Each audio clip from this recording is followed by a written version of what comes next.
Preview.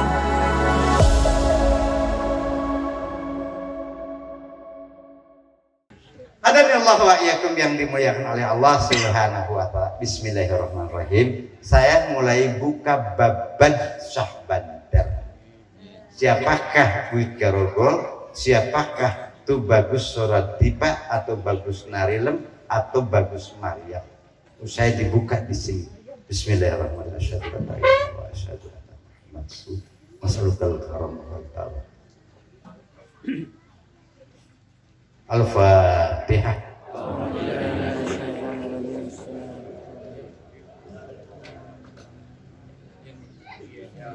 Bismillahirrahmanirrahim. Ini babat yang surat Tipa saya ngambil dari Galur Raja Sunda terlebih dahulu, nanti akan nyambung dengan kerajaan Prabu Pucuk Umun dan kerajaan Keraton Kanoman. Bismillahirrahmanirrahim. Zaman dahulu kala di abad ke-13, abad 1300-an, ada seorang raja Sunda namanya Prabu Aji Linggawisesa. Prabu Aji Linggawisesa yang terkenal di Nusantara itu kesaktian yang sangat luar biasa, kehebatannya yang sangat luar biasa dan terkenal sejagat raya karena keampuhan, kesaktian dan lain sebagainya. Prabu Aji Linggawisesa punya anak yang bernama Surya Dewata atau Batara Gunung Picung, dan punya keturunan yang jadi Raja Prabu Siliwangi I, yaitu adalah Prabu Niskala Dewa Wastu Kencana. Itu Raja Prabu Siliwangi I.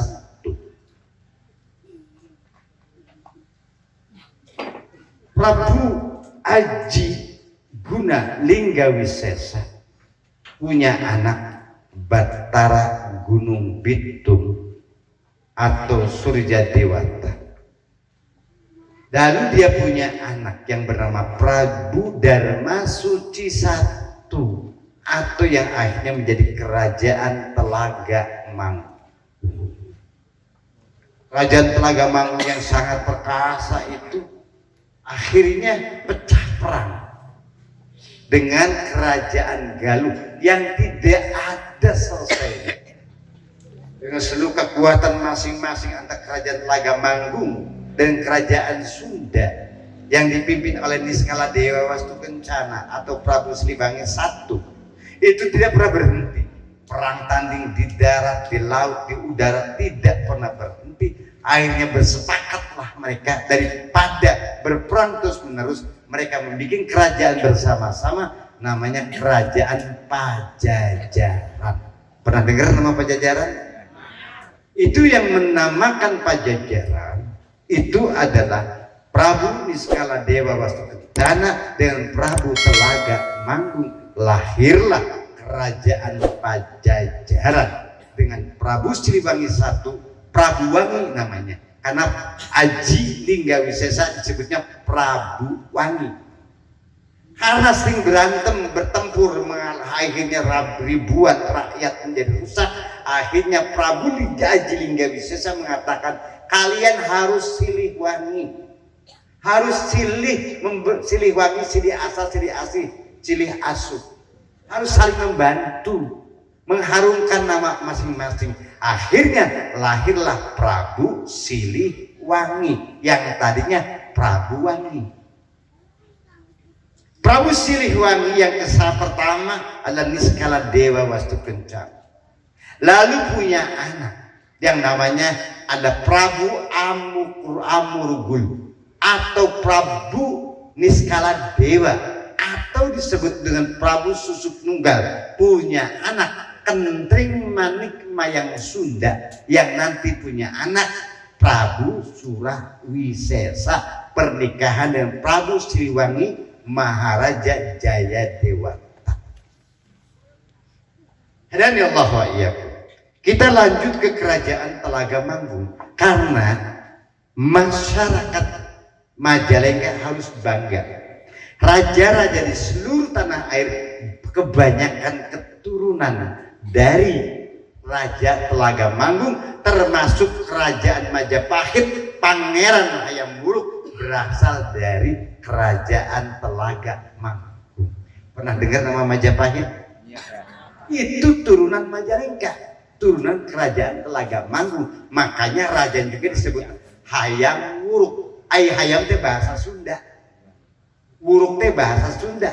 Kalau bahasa Jawa bukan Hayam tapi Sawung. Jadi anak salah satu dari Prabu Darmasuci itu ada keturunan, itu adalah salah satu di antara adalah Hayam Wuruk. Dilanjut. Jadi raja-raja Nusantara itu banyak terahnya dari Pasundan, khususnya Kerajaan Telaga Manggung. Raja Manggung yang bertahta cukup lama, berpuluh-puluh tahun. Kesaktiannya tidak ada satupun yang bisa menandingi Prabu Darmasuci I. Tidak ada, perang dimanapun selalu menang. Dan tidak bisa dibunuh, baik oleh pedang, oleh panah, atau benda apapun. Persis kayak Dasamuka, dibunuh hidup lagi, dibunuh hidup lagi. Dasamuka atau 10 muka dibunuh dengan cara denggelek, hidup lagi, jadi Prabu Darmasuci lagi. Dibunuh lagi, perang bubat, dari hidup lagi jadi Prabu Darmasuci. Seterusnya tidak pernah bisa terbunuh kecuali oleh tombaknya sendiri yang bernama Centrang Barang. Kalau dibunuh oleh Centrang Barang, oleh tombaknya, maka dia bisa terbunuh dan bisa mati. Hadanallahu iyakum. Kesaksian Prabu Darmasuci I ini sangat luar biasa. Tadi Surya Dewata tidak mau menjadi raja, diserahkan yaitu ke anaknya Prabu Darmasuci, sementara dia menjadi Batara Gunung Bitung, yaitu hanya bertapa dan menjadi pendeta. Dan saat itu agamanya Hindu, Islam belum masuk ke tanah Jawa, hanya sebagian kecil daerah Aceh dan lain sudah masuk, tapi untuk ke Pasundan belum masuk di abad ke-13. Hadanallahu iyyakum. Setelah itu Prabu Darmasuci, karena memang takdirnya bahwa kullu insan dha'iqatul maut, semua manusia pasti mengalami mati, maka singkat cerita Prabu Darmasuci I atau Kerajaan Telaga Manggung punya anak. Yang pertama Prabu Panglura, yang kedua Nimas Ratu Dewi Simbar Kencana.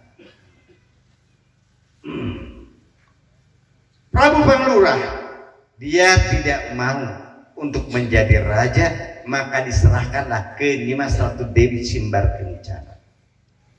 Dan Nimas Ratu Dewi Simbar Kencana menikah dengan laki-laki yang sangat sakti dan luar biasa, yaitu namanya Prabu Palembang Gunung. Dari Kerajaan Palembang, Kerajaan Sriwijaya menikah dengan Kerajaan Telaga Manggung. Dalam babad itulah kesaktian Prabu Darmasuci sudah seantero jagat, sampai mohon maaf sampai Kamboja, Thailand, Filipina, Vietnam semua tunduk sama Raja Telaga Manggung. Ada yang bawa iyaku. Di dalam sejarah Prabu Darmasuci I itulah kemudian Prabu Palembang Gunung sebagai seorang menantu yang menikah dengan Nimas Ratu Dewi Simbar Kencana, dan luar biasa kesaktiannya dan begitu tentrem adil makmur. Namun Prabu Palembang Gunung berusaha bagaimana untuk membunuh mertuanya.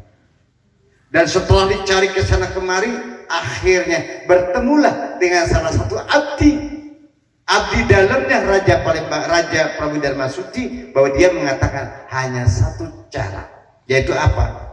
Bunuh dengan tombaknya sendiri, oleh namanya tombak Centrang Barang. Dirayu oleh Prabu Palembang Gunung, lalu kemudian singkat cerita Prabu Darmasuci I sedang istirahat, dibunuh oleh penggawanya, oleh abdi dalamnya, dan yang membunuhnya adalah dia, tapi menggunakan tombak yang namanya Centrang Barang. Saat itulah lalu kemudian meninggal. Namun sebelum meninggal dia berwasiat dan mengutuk, siapapun yang telah membunuh saya maka dia akan menjadi orang gila. Singkat cerita, penggawa ini meninggal dunia dan penggawanya menjadi orang gila. Satu babak selesai, lalu Nyimas Ratu Dewi Simbar Kencana menangis. Kerajaan dipegang sama dia bersama Prabu Palemanggunung. Prabu Palemanggunung memimpin rakyat sangat jahat. Upetinya, pajaknya sangat jahat memperlakukan rakyatnya. Sehingga Allah takdirkan bertemulah dengan penggawa yang tadi, orang yang gila tadi. Yang gila tadi akhirnya menceritakan bahwa dialah yang membunuh Prabu Dharma Suci I atas perintah Prabu Palemanggunung. Maka mendidihlah darah daripada Nyimas Ratu Dewi Simbar Kencana. Maka saat itu juga dengan tusuk kondenya dia membunuh suaminya. Maka suaminya meninggal. Namun sebelum meninggal bahwa dia berwasiat, kamu istri saya yang telah tega membunuh saya sebagai seorang suami, aku kutuk kamu akan mengalami sakit yang panjang dan tidak bisa disembuhkan kecuali oleh satu orang. Wafat. Benar-benar Nyimas Ratu Dewi Simbar Kencana akhirnya kerajaan Telagamanu dipindahkan ke kerajaan Walang Suci di desa Kagok. Desa apa nama itu kalau disebut tuh desa Kagok, desa maksudnya Banjaran. Dipindahkan ke Walang Suci. Subhanallah. Kerajaan dipimpin sama dia tapi dalam keadaan sakit. Allah takdirkan dia membuka sayembara siapapun yang menang dalam pertandingan, maka dia kalau laki-laki menjadi suami saya, kalau perempuan maka dia akan menjadi adik saya. Maka hanya berantem berperang, datanglah seorang pangeran Kusuma Laya Ajar, salah satu keturunan dari Eyang Prabu Siliwangi I, Nyimas itu Dewa Wastu Kencana. Dan dia perang dan dia menyembuhkan, lalu dia menikah dengan Pangeran Kusuma Laya Ajar. Dari situ kemudian Walang Suci dipimpin dan adil, lalu punya anak. Anaknya adalah Nyimas Ratu Salingsingan. Nyimas Ratu Salingsingan lalu punya suami yang disebut dengan Pangeran Ragamantri. Masih zaman itu. Memasuki ke abad ke-14 Islam sudah masuk. Maka kemudian dari kerajaan Cirebon mulai mengislamkan tanah yang ada di daerah Telaga, Medang Larang dan kemudian yang lain-lain. Menikahlah dengan seorang laki-laki yang namanya Pangeran Ragamantri. Lalu Ragamantri bergelar yang disebut dengan Prabu Pucuk Umun. Prabu Pucuk Umun masuk Islam, lalu diperintahkan oleh bapaknya untuk menjadi Raja Sumedang Larang. Prabu Pucuk Umun berganti nama Prabu Gesan Ulung. Dari Prabu Ragamantri menjadi Prabu Pucuk Umun, lalu berganti nama Prabu Gesan Ulung. Prabu Gesan Ulung punya anak yang namanya Pangeran Dipati Kikis. Pangeran Dipati Kikis punya anak atau disebut gelar masuk Islam Sunan Wanapri. Sunan Wanapri akhirnya punya anak Ampun Surawijaya dan menjadi Raja Sumedang yang ketiga setelah Prabu Pucuk Umun. Ampun Surawijaya punya anak Pangeran Kornel. Pangeran Kornel punya anak yang disebut dengan Pangeran Kusumadinata. Stop sampai di sini. Kusumadinata adalah orang yang membeli gelar Tu Bagus Maryam atau Ki Bagus Maryam atau Buyut Maryam menyebut Pangeran Suradipa.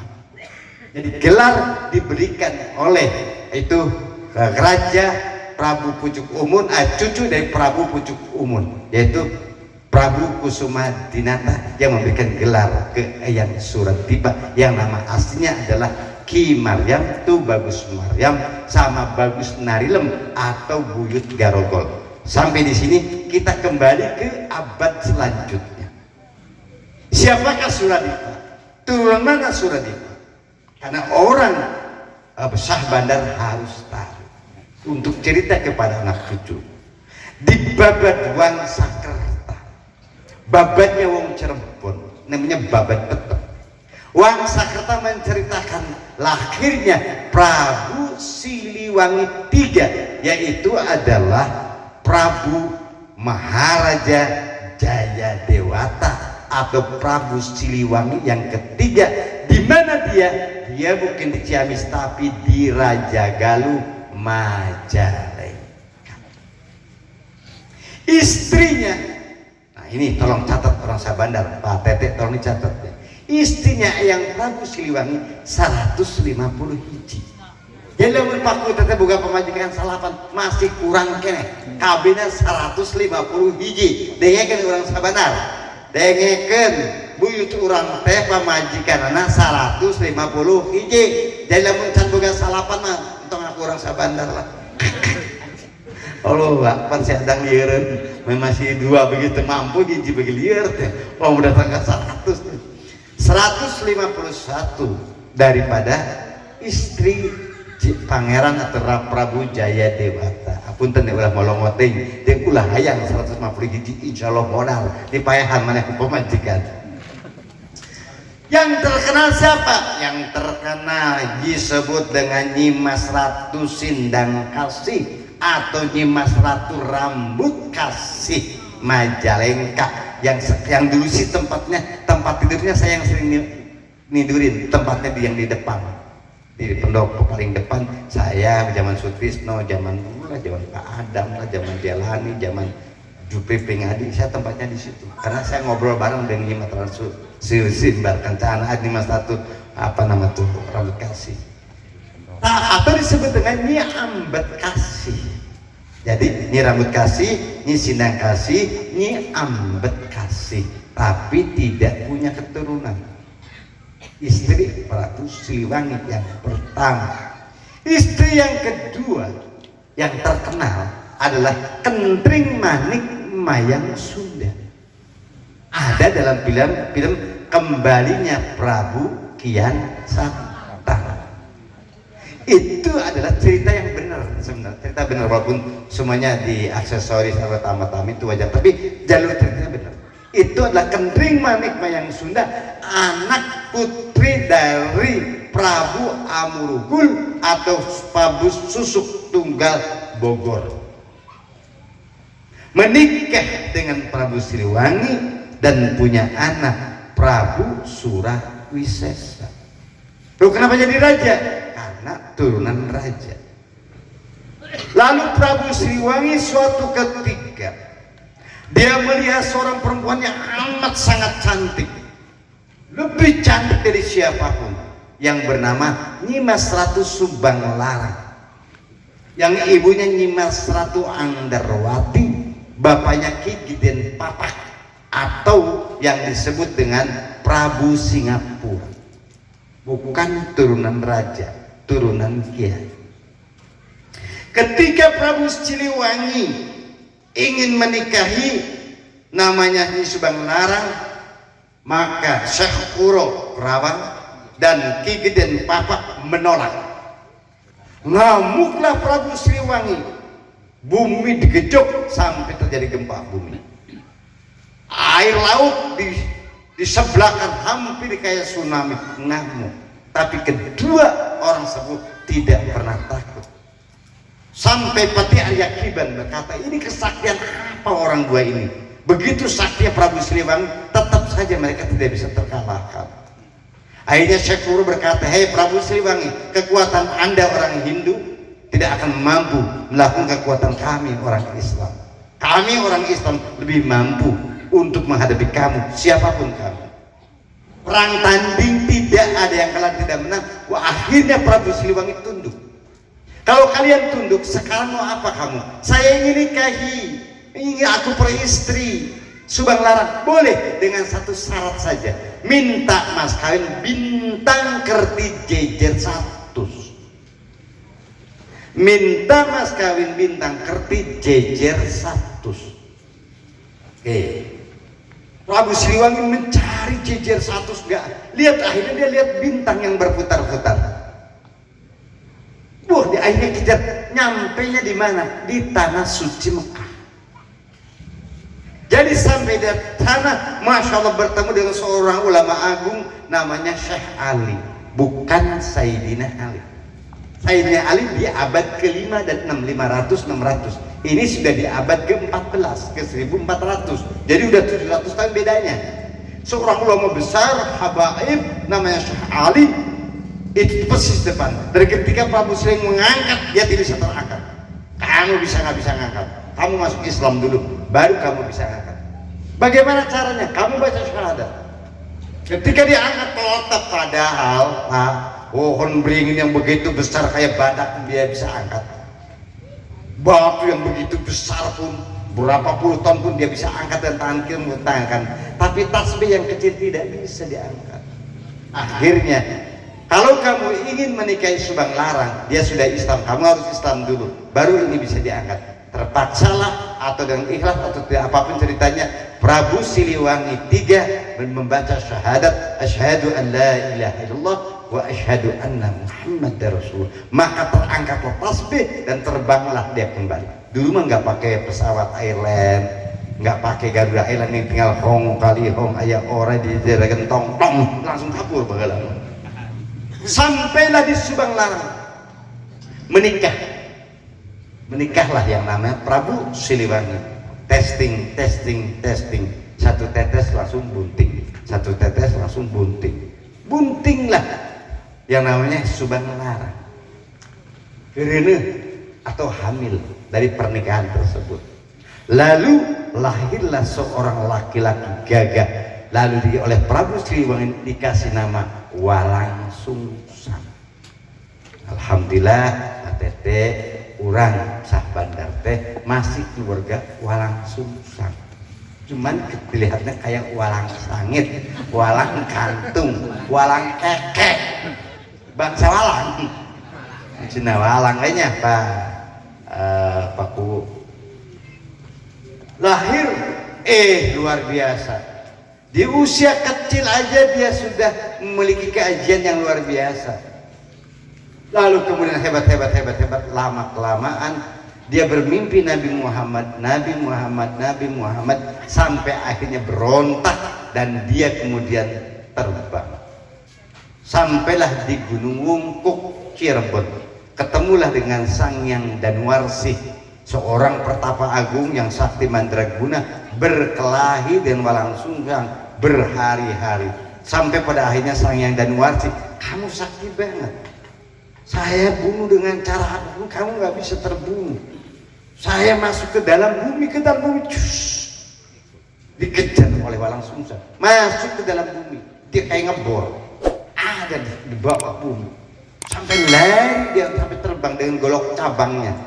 Golok cabangnya ada kekuatan, golok cabang itu kayak kekuatan yang sangat luar biasa. Itu bisa terbang. Dikejar sama Walang Sungsang. Sampai Sangyang Danwarsih, aku tunduk, sudah tidak mampu lagi. Kalau gitu saya kasih hadiah. Apa hadiahnya? Yaitu dikasih hadiah Nyimas Ratu Endang Gelis untuk dinikahi. Dan dia berkata, saya Hindu, istri saya, anak saya, silahkan kamu Islam. Hindu sampai di sini dan tidak boleh ada Hindu lagi, silahkan kamu lanjutkan untuk membawa ajaran Nabi Muhammad SAW. Maka lalu kemudian diserahkanlah yang namanya golok cabang kepada Cakrabuana dan ahlinya itu kayak merah delim, tapi aku lupa, Mustika ahli. Kamu bisa melihat dunia hanya dengan melihat cincin saja. Dan yang terakhir adalah yaitu sabuk limunan. Sabuk limunan itu dia bisa menghilang kayak halimunan, dikasihlah. Lalu datanglah kepada seorang pertapa agung yang bernama Syekh Datul Kahfi atau Syekh Nurjati. Syekh Nurjati dikasihlah nama Walang Sungsang dengan gelar pertama Syekh Somadullah. Ini buyutnya orang Sabandar. Jadi orang Sabandar, kakek buyutnya orang Sabandar adalah Mbah Kusangka. Ini kakek buyutnya nih. 1, 2, 3, keempat langsung Sabandar. Kita jelasin lagi. Ketika itu lalu kemudian dibikin pedukuhan, diberilah namanya Pangeran Cakrabuana. kehebatan Cakrabuana, bisa menundukkan raja-raja kecil baik di Demak, di Jogja, di Telaga kerajaan Mangkunegaran, di Solo, Kesunanan, semua tunduk oleh kehebatan Mbah Kusangkan. Termasuk Mbah Kusangkan adalah yang membunuh Pati Gajah Mada. Hebatnya Mbah Kusangkan Cirebon. Hebatnya Mbah Kusangkan Cirebon berganti nama Pangeran Cakrabuana. Berangkat haji dikasihlah nama Syekh Bayanillah. Dan haji kedua disusul oleh adiknya bernama Nyimas Ratu Larasantang. Islam lagi diganti Nyimas Ratu Syarifah Mudaib. Berangkat haji bareng-bareng ke Tanah Suci. Lalu kemudian ada seorang Raja Mesir, Sultan Hud atau Sultan Nur, yang maha besar, luar biasa. Kekuatannya, kekayaan sangat hebat banget. Melihat seorang wanita yang begitu cantik, ayah meminta kepada Syekh Abdul Iman di Mesir, di Mekah, minta untuk dinikahi. Akhirnya singkat cerita, Nyimas Ratu Larasantang bergelar Nyimas Ratu Syarifah Mudaim. Kalau dalam tahlil, kalau dibawa nama Syarifah Mudaim. Lalu kemudian singkat cerita mereka menikah, tapi dengan satu syarat. Saya mau menikah dengan satu syarat, saya minta laki lanang jagat yang bisa mengislamkan tanah Jawa. Syekh atau Raja Mesir, Sultan Nur atau Sultan Hud itu adalah turunan ketujuh Nabi besar Muhammad SAW. Hanya menyetujui. Dalam perjalanannya lahirlah seorang anak bernama Syekh Syarif Hidayatullah. Dari mana? Dari Raja Galuh. Loh kok Raja Galuh? Karena anak Walang Sungsang. Anak Walang Sungsang. Walang Sungsang anak siapa? Anak Prabu Siliwangi. Di mana? Ya di Raja Galuh, di Majalengka. Adanya Allah wa iya. Turun anak yang pertama Syarif Hidayatullah, yang kedua Syekh Syarif Nurul Arifin. Yang terkenal adalah Buyut Nyata atau Buyut Cisambang dan lain sebagainya. Itu adanya di Palasa Cisambang. Sebenarnya dalam perjalanan Syarif Hidayatullah diserahkan kerajaan ini kepada Syarif Nurul Arifin. Diserahkan kerajaan. Makanya Mesir itu menganggap Cirebon atau kita ini sebagai kakak, orang tertua. Subhanallah. Syarif Hidayatullah dalam perjalanannya dia hanya dapat dari dua guru. Yang pertama Nabiullah Khidir, yang kedua Syekh Abdul Qadir Jailani. Jadi gurunya Syekh Abdul Qadir Jailani, Nabiullah Khidir, bukan orang-orang biasa. Maka hebatnya Syekh Syarif Hidayatullah. Lalu dia sebelum ke Jawa, dia datang satu kerajaan namanya Kerajaan Ming. Dulu namanya Tiongkok, sekarang Cina. Di sana dia terkenal menjadi orang ulama hebat, bisa ngobati, bisa nyembuhin, bisa ngeramal, macam-macam. Hebatnya Syarif Hidayatullah. Sehingga Raja Ming heran, ada orang kok sakti banget.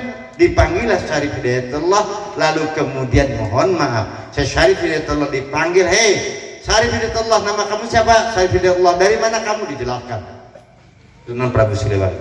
Dilanjutkan.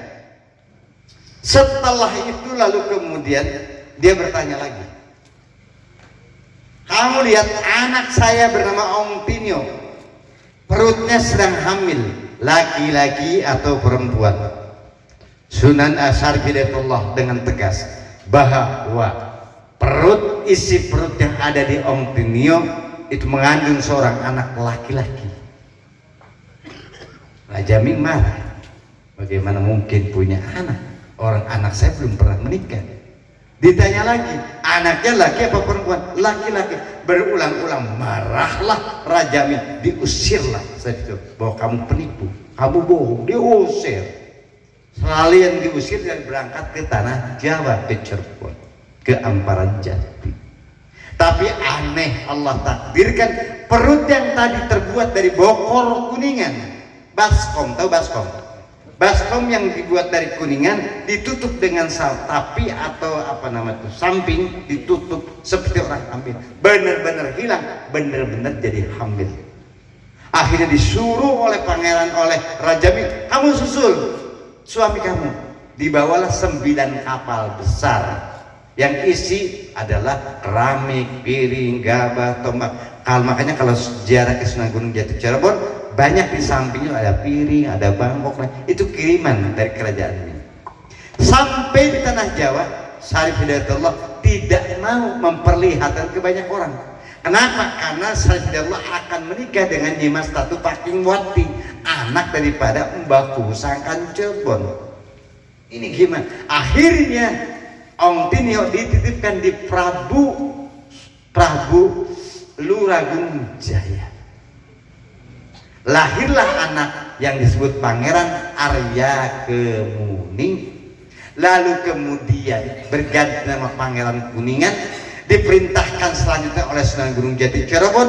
Ini sudah jadi Sunan Gunung Jati karena sudah jadi Sunan, sudah menggantikan posisi Mbah Kusangkan Cirebon.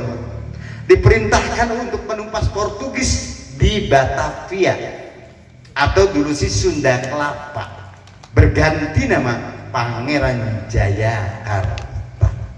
Dan Pangeran Jayakarta akhirnya berganti nama Raden Jakarta. Jadi Jakarta itu adalah anak dari Sunan Gunung Jati Cirebon. Paham ya Pak ya? Oke. Stop sampai Sunan Gunung Jati Cirebon. Dilanjut, ngarah kemana ini Suradipa ini? Karena kalau saat baban semua dibuka 5 hari 5 malam, belum tentu amplopnya mampu. Saya 2 jam aja di sini paling ngasih amplop 5 juta, 3 kurang 300, 4 juta 700. Karena dipotong makan sama tadi pete tambah juga pedak, jadi 5 juta dipotong 700, 4 juta itu kesetelan halal barokah. Dilanjut. Hadani Allah wa iyyakum.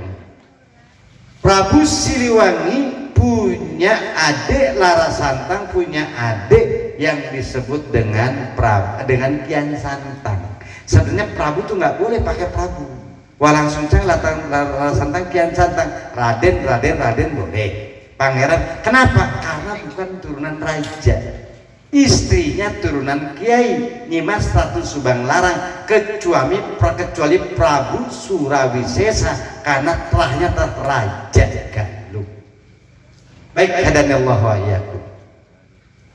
Ketika Prabu Siliwangi III, Pangeran Jawa Dinata dan sebagainya mulai memasuki tanah Cirebon. Cirebon itu yang memberi nama adalah Prabu Siliwangi. Namanya dulu Grage, bukan Cirebon.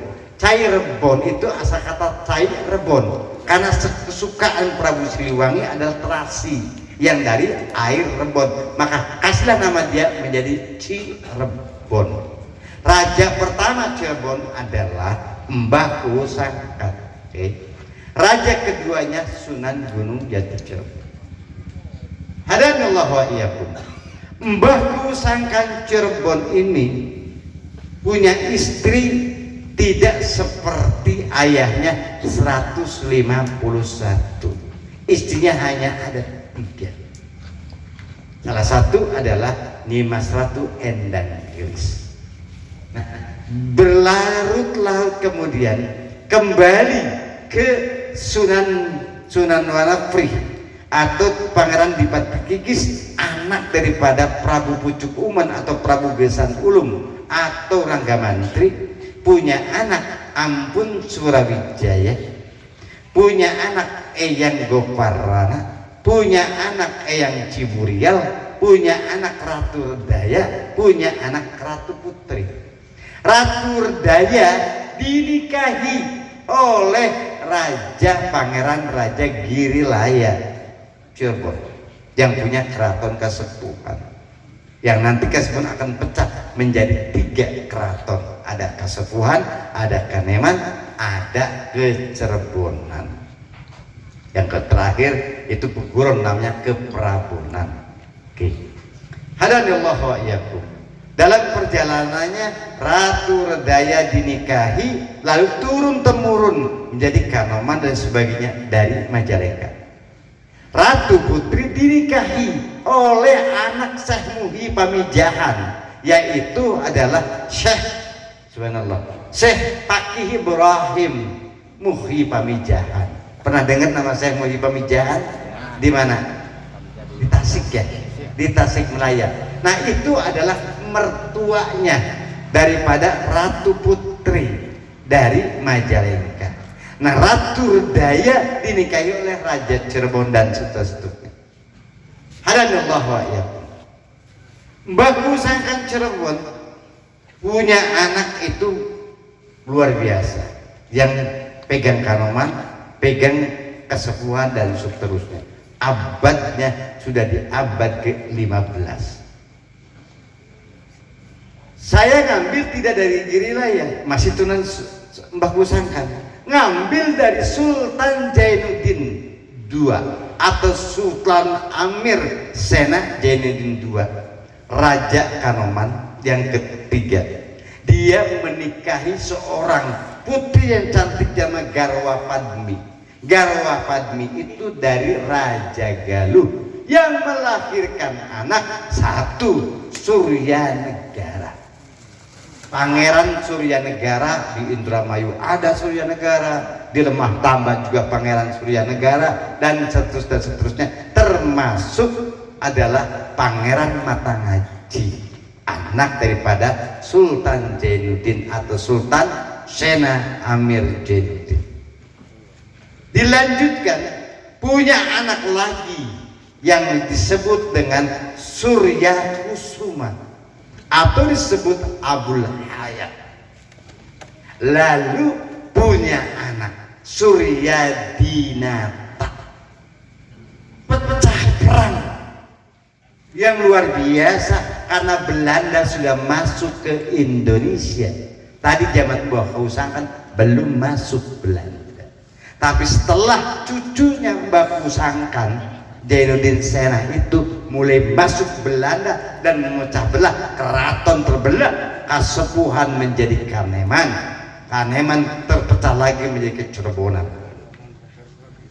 Lalu siapakah dari Pangeran Suryanegara punya adik juga Surya Kusuma punya adik juga yang disebut Surya Dinata? Semua keluar dari keraton Kanoman, pecah perang melawan Belanda. Maka anak-anaknya Surya Dinata berganti nama menjadi Tugu Bagus, dari Ki Bagus Arsita atau Ki Bagus Teyong, atau disebutkan Ki Bagus Terompeot.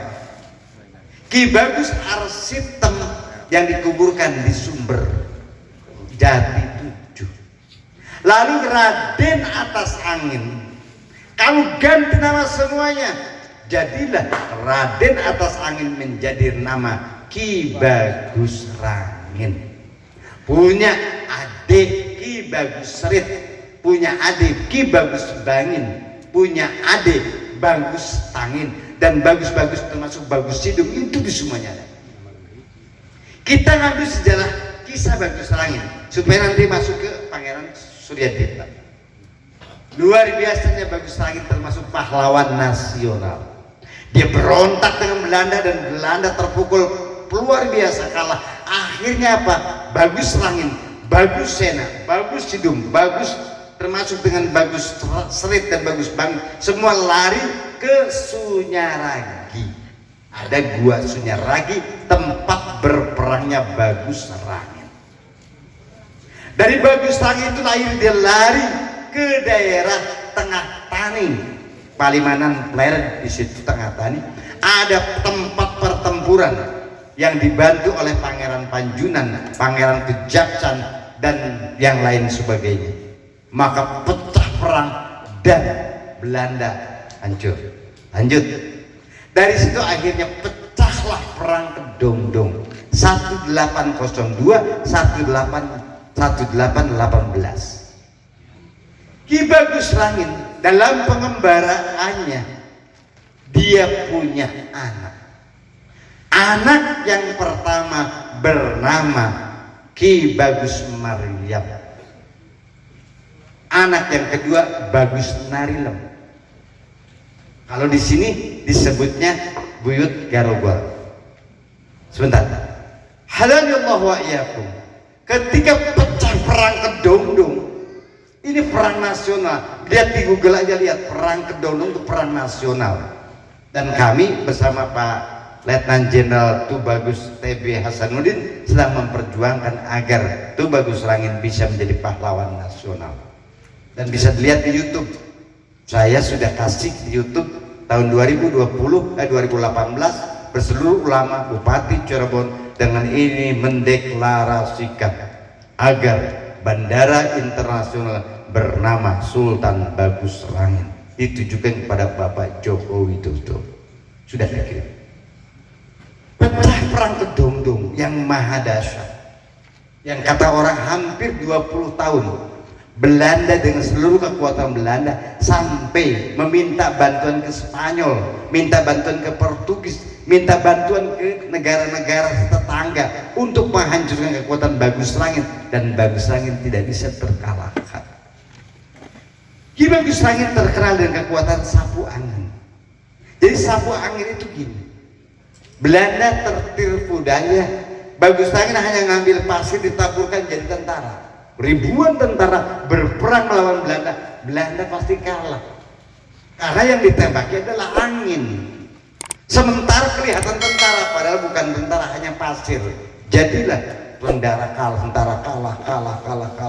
Mau kalah, ambil lagi pasir angin, ditaburkan jadi tentara lagi, dan seterusnya.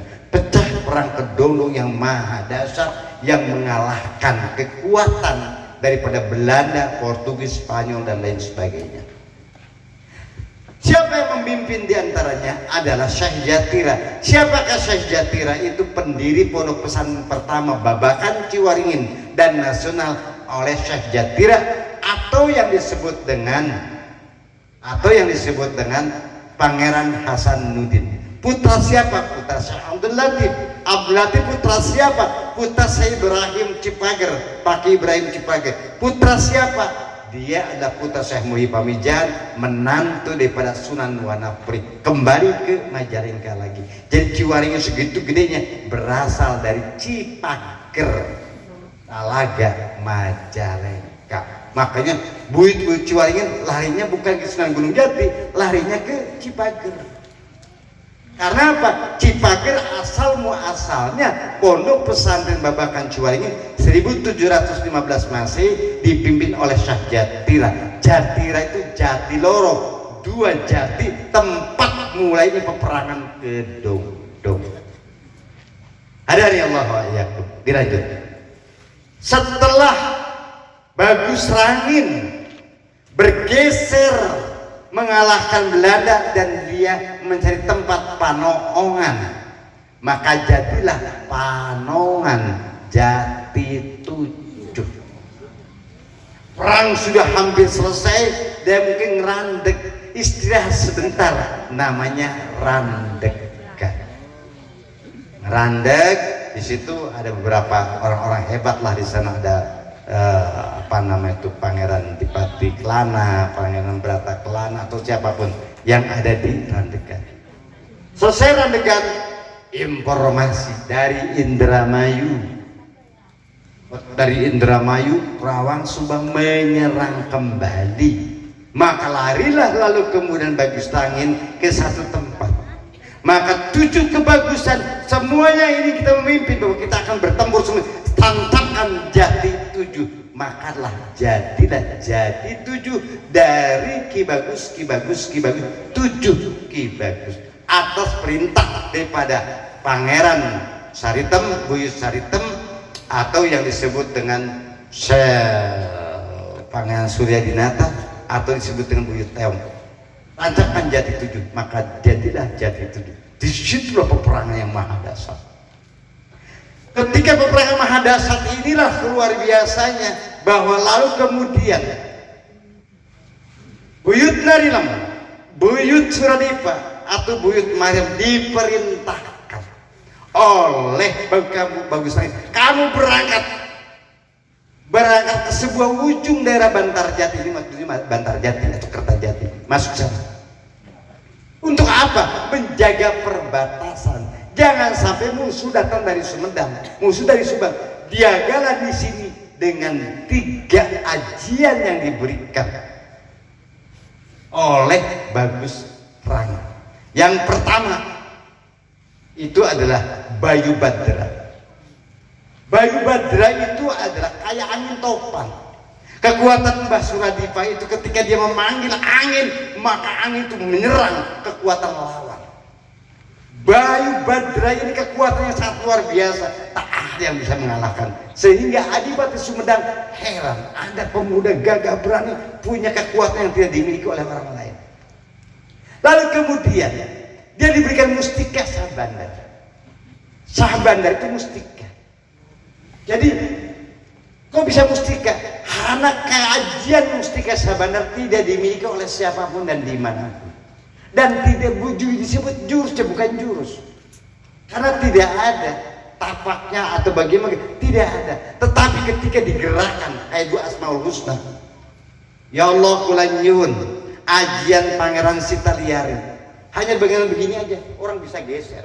Atau lo minta jurus jeblak Pangeran Antasari, jeblak dimanapun orang, walaupun kalau istilah sekarang tenaga dalam, jeblak orang lari, bangunan bisa rusak.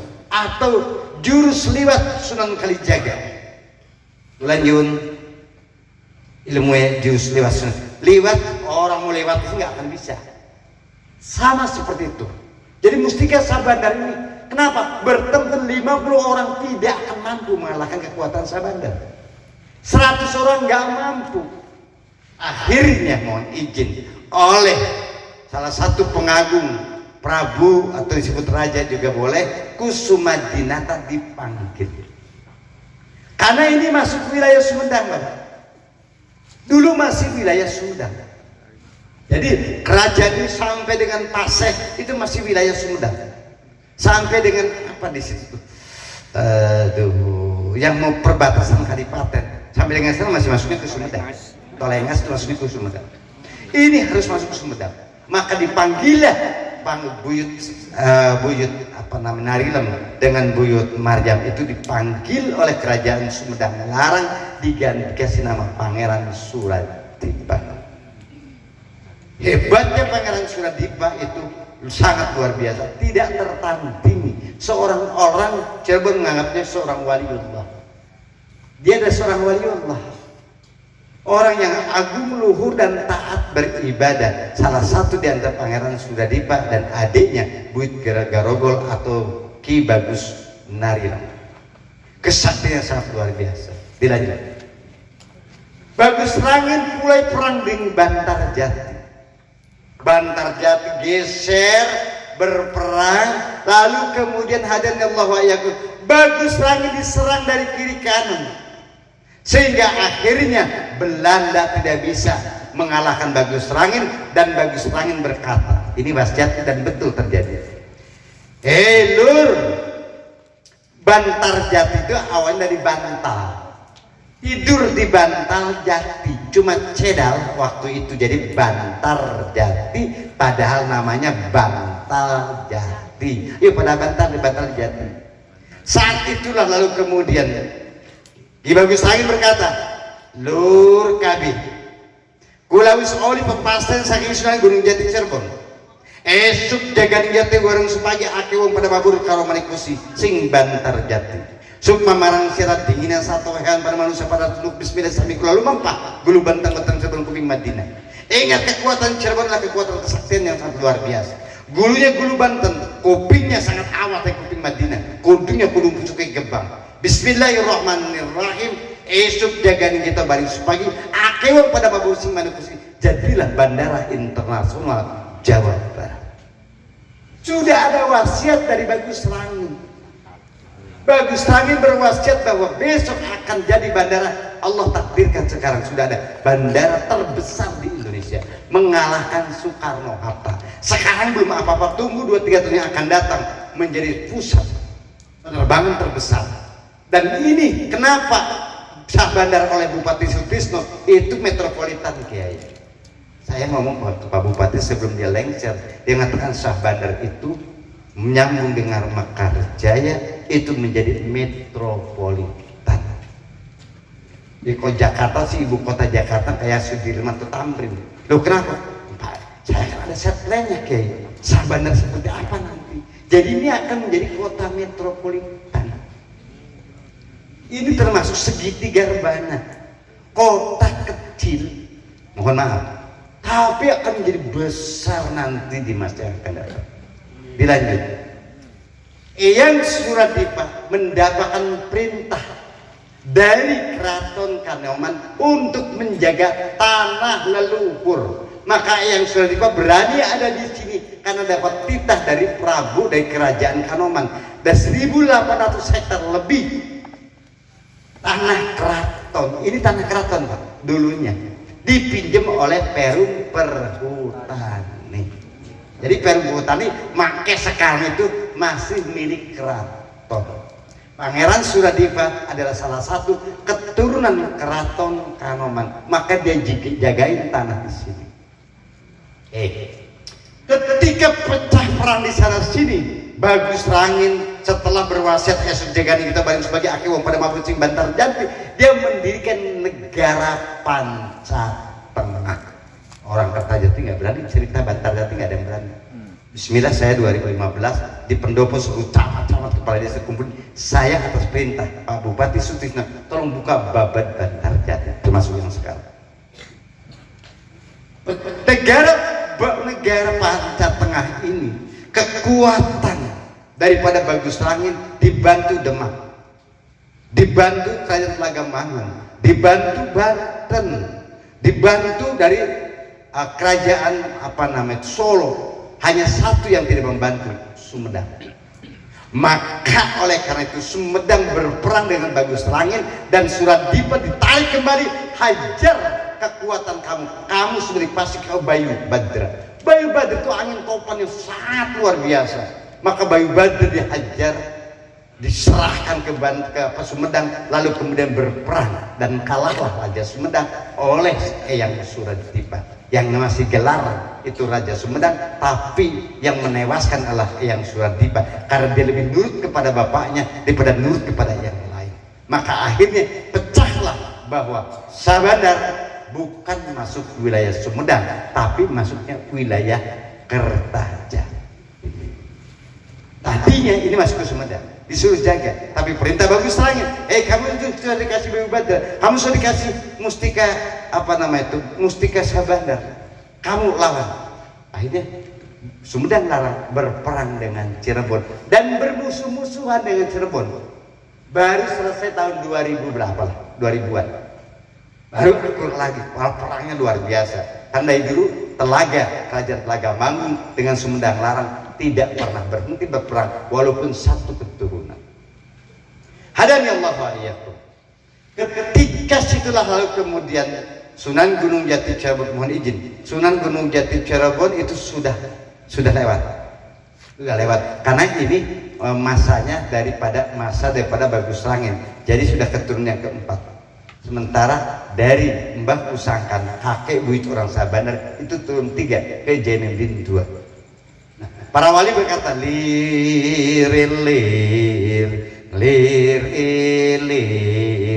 tandure wis milir tak ijo royo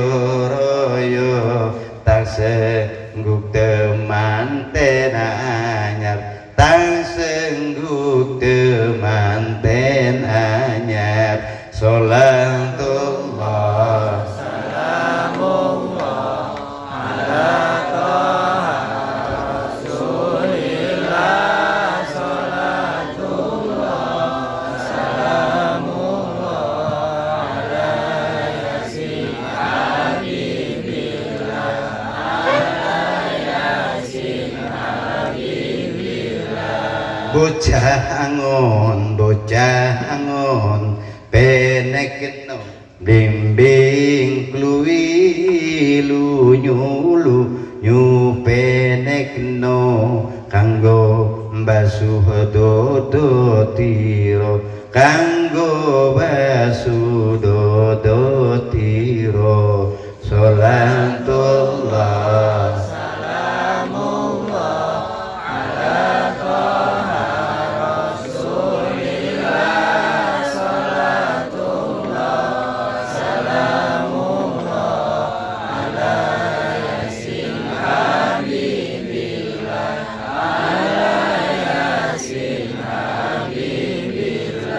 dodo tiro kumitir bedai pinggir dondomono jrumotono kanggo sebo mengko sore kanggo sebo mengko sore mumpung padang rembulane mumpung jembar kalangane yo suraku suradio salatullah salamullah ala rasulillah salatullah salamullah ala yasin habibillah ala yasin habibillah. Adhan ya Allah wa yakum, kita adalah anak cucunya daripada Eyang Suradipa atau Ki Bagus Maryam. Sebenarnya banyak anak cucunya yang meninggalkan dan melupakan. Ziarah Wali Sanga sampai ke Madura banyak yang berangkat, tapi ziarah ke Eyang Suradipa hampir tidak pernah. Orang sah bandarnya sendiri. Kenapa banyak panen gagal, sawah gagal? Karena tidak pernah meminta restu, gak pernah meminta izin kepada yang punya tanah. Karena ini tanah miliknya daripada Eyang Suradipa yang diwasiati oleh Raja Kanoman untuk menjaga. Walaupun person perum perhutani atau apapun, tapi secara halus, secara ghaibiyah yang menjaga tanah Sabandar yang 1.800 hektar lebih itu adalah Eyang Suradipa dan Buyut Garogol. Jadi disyarankan, mohon izin disyarankan siapapun yang mau nyawah berkebun lebih baik minta izin terlebih dahulu kepada Eyang Suradipa maupun Buyut Garogol. Syukur bisa datang. Kan tempatnya nggak jauh, nggak nyampe 30 kilo dari rumah, betul gak? Berapa ratus meter kan gitu. Syukur kalau mau datang ziarah. Yang dibacanya kesukaan dia itu adalah Al-Fatihah, Kulhu dan sholawat. Hobi makanan, kalau kita sih martabak lah gitu ya, atau makanannya apa, martabak lah, chicken. Hobi dia itu cukup dibacakan Al-Fatihah 11 kali. Sekalian saya buka rahasianya. 11 kali Al-Fatihah, 11 kali baca Kulhu Allahu Ahad, dan 11 kali atau 101 kali Allahumma sholli ala Sayyidina Muhammad. Setelah itu mohon izin kepada Allah Subhanahu wa Ta'ala, minta bantuan kepada Allah, nyuwun karomahnya, barokahnya Eyang Suradipa sareng Eyang Grogol. Mangga besoknya nanti insya Allah tidak kena wereng, tidak kena tikus. Yang selama ini kena tikus, orang nggak ada, ayo macam-macam. Karena orang Sabandar melupakan kepada pemilik desa. Mohon maaf Pak Tete ya, ini saya omongkan ya Pak Tete, saya mewakili Pak Pu ya, walaupun saya nggak dapat gaji Pak Pu, nggak pernah ditaruh sama Pak Pu, saya mewakili Pak Pu agar orang Sabandar ingat di sini ada luhur orang Sabandar, yaitu Eyang Suradipa maupun Eyang Buyut Garogol. Jarah ya, nggak mampu tiap minggu ya sebulan sekali, nggak bisa sebulan sekali ya setahun 2 kali lah Hari Raya Idul Fitri atau Hari Raya Idul Adha. Itu wasiat yang perlu dia sampaikan. Hadanallahu wa iyyakum yang dimuliakan oleh Allah Subhanahu wa Ta'ala. Bagus Rangin itu 18 itu dibunuh, tertangkap oleh Belanda, lalu kemudian digorok, lalu kemudian sampai orang mau mencuci muka juga berem banget karena getih, disebutlah berem banget. Ada di daerah Kertajati 7 atau Kertajati namanya daerah berem banget gitu kan. Atau disebutnya sekarang apa? Paku berem. Paku berem.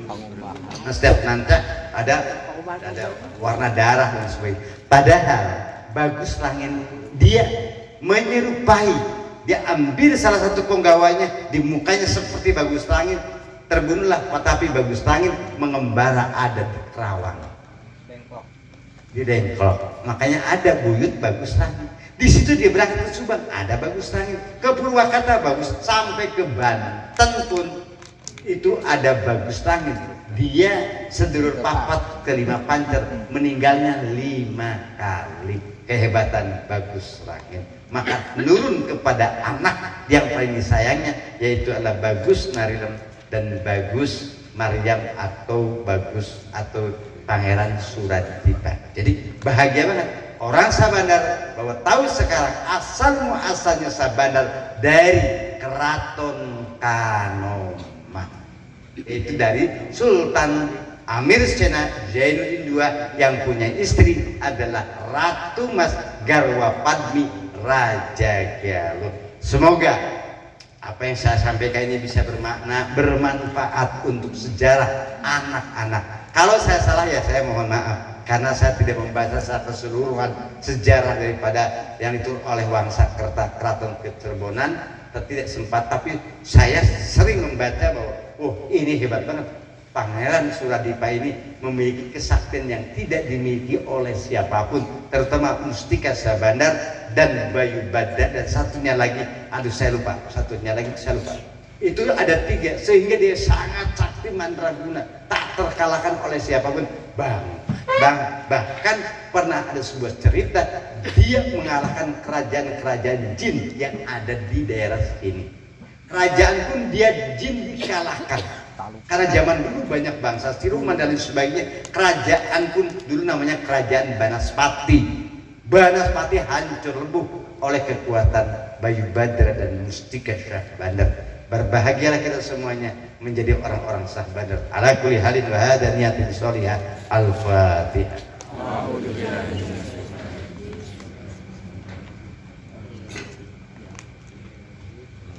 Allahumma salli ala sayyidina habibina wa syafi'ina wa karim wa dukhina Muhammad amin hamdan wafina amma yukabi majidah ya Rabbana alhamdu kama yanbaghi li jalalika wa 'azimi sultanik. Ya Rahman ya Rahim ya huwa sullah ya huwa zatullah ya huwa sifatullah ya wujudullah, nas'aluka al-ijabah. Ya Allah ya Tuhan kami, dan barokah karomahnya Mbah Sunan Kalijaga, Mbah Sunan Gunung Jati, wabil khusus Ki Bagus Rangin, Ki Bagus Arsitek, wabil khusus Eyang Suradipa Wid Karobo. Barakallahu fihi ibtilah, jagalah kami ya Allah. Wa'adina rizqo bisuhulah, datangkan rezeki yang sebanyak-banyaknya pada kami ya Allah. Jagalah anak cucumu ya Allah dari segala musibah dan bencana. Wa khusus nabi rahmatin minka tunjina min syari asrorin waja'alna muti'an lisurika hatta al-fujafil azimah.